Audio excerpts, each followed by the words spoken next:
अस्सलाम वालेकुम। कैसे हैं आप सब? उम्मीद है सब ठीक होंगे। मेरी दुआएं आप सबके लिए हैं। आज एक नई कहानी के साथ आपकी दोस्त जमीला। ज़ुबान का ज़ख्म। एक बार एक बादशाह शिकार खेलने के लिए गया। जंगल में वो अपने साथियों से बिछड़ गया। वो बहुत परेशान हुआ। तन्हा जंगल में अचानक ही इसे एक शेर ने आ लिया। इत्तेफाक से एक किसान भी इस वक्त इधर आ निकला। इसके एक हाथ में तो आगे से मुड़ी हुई लकड़ी थी, दूसरे हाथ में दांतरी थी। शेर बादशाह पर हमला करने को ही था कि किसान ने फुर्ती से आगे से मुड़ी हुई लकड़ी इसके गले में डालकर दूसरे हाथ में पकड़ी दांतरी से इसका पेट चाक कर दिया। शेर मर गया और बादशाह की जान बच गई। बादशाह ने किसान को इनाम के तौर पर एक गांव की नंबरदारी के साथ बहुत सी ज़मीन दी और कहा, हर त्यौहार के मौके पर हमारे महल में हमारे दोस्तों, अजीज़ों, रिश्तेदारों की ख़ास दावत होती है। तुम अब हमारे ख़ास दोस्तों में शामिल हो गए हो, इसलिए हम तुम्हें हर त्यौहार पर महल में आने की दावत देते हैं। कुछ ही वक्त गुजरा था कि एक त्यौहार आ गया। बादशाह के महल में दावत हुई, जिसमें किसान भी शामिल हुआ। इस बेचारे के कपड़े मामूली और पुराने थे और इससे बादशाह की महफिलों में उठने बैठने का आदाब सलीका भी ना था। इस तकरीब में इससे कई गलतियां हुई। खाने के लिए वो बादशाह के साथ ही बैठ गया था। बादशाह इस पर बड़ा नाराज़ हुआ और इसे कहने लगा, तुम तो गवार के गवार ही रहे, छोटे बड़े की तमीज़ नहीं कर सकते। बेहतर है इस वक्त उठ जाओ। किसान शर्मिंदा होकर वहाँ से चला आया। एक साल तक बादशाह के पास ना गया।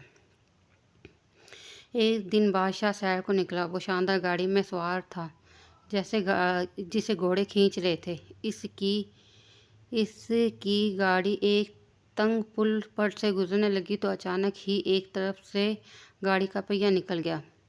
अगर इसी वक्त इसे सहारा देकर इसकी ऊंचाई दूसरे पहिए के बराबर ना की जाती तो बादशाह की गाड़ी दरिया में गिर जाती। इत्तेफाक ये हुआ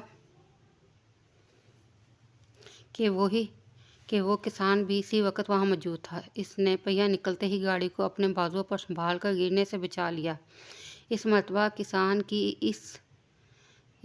बादशाह किसान की इस खिदमत से इस कदर खुश हुआ कि इसने किसान को अपने साथ ले जाकर कई रोज़ अपना मेहमान बना के रखा और चलते वक्त बहुत सारा इनाम देकर हमेशा आने की तकीद की। किसान ने कहा, बादशाह सलामत, मैंने 2 दफ़ा आपकी जान बचाई है। अब हजूर भी मेरी एक बात मान लें। मेरे सर में शदीद दर्द रहता है। बहुत इलाज करवाया मगर कोई फ़ायदा ना हुआ। अब इसका आखिरी इलाज ये है कि आप तलवार से हल्का सा ज़ख्म मेरी पेशानी पर लगाकर थोड़ा सा खून निकाल दें।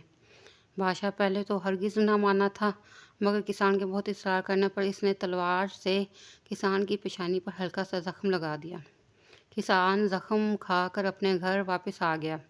चंद रोज़ में मामूली इलाज से ज़ख्म भी अच्छा हो गया।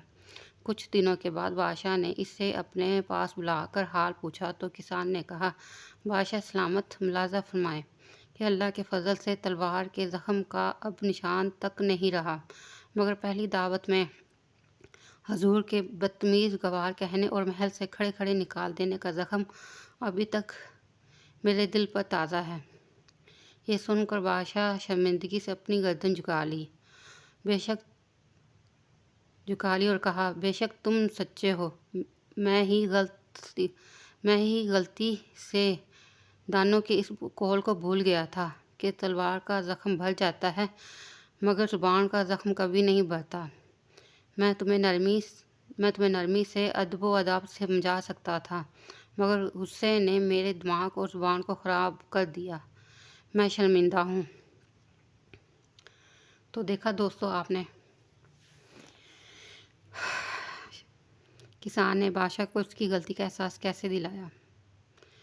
बिल्कुल सही कहा उसने कि तलवार का ज़ख्म भर जाता है, ज़ुबान का ज़ख्म नहीं भरता। हमें कोशिश करनी चाहिए कि समझ सोच कर बोलें, ये ना हमारी कही बात किसी का कितना दिल दुखा जाए। अल्लाह से दुआ करते हैं कि हमें किसी का दिल दुखाने से बचाए। इस तरह की अच्छी वीडियो को देखने के लिए और सुनने के लिए मेरे चैनल को लाइक और सब्सक्राइब करें اور پلیز کمنٹس میں مجھے اپنی رائے سے بتایا کریں کہ آپ کو میری کہانی کیسی لگتی ہے۔ آپ کے بتانے سے مجھے حوصلہ افزائی ہوتی ہے اور میں خوشی سے آپ کے لیے کہانیاں پڑھتی ہوں۔ اپنی دعاؤں میں یاد رکھیے گا۔ خدا حافظ۔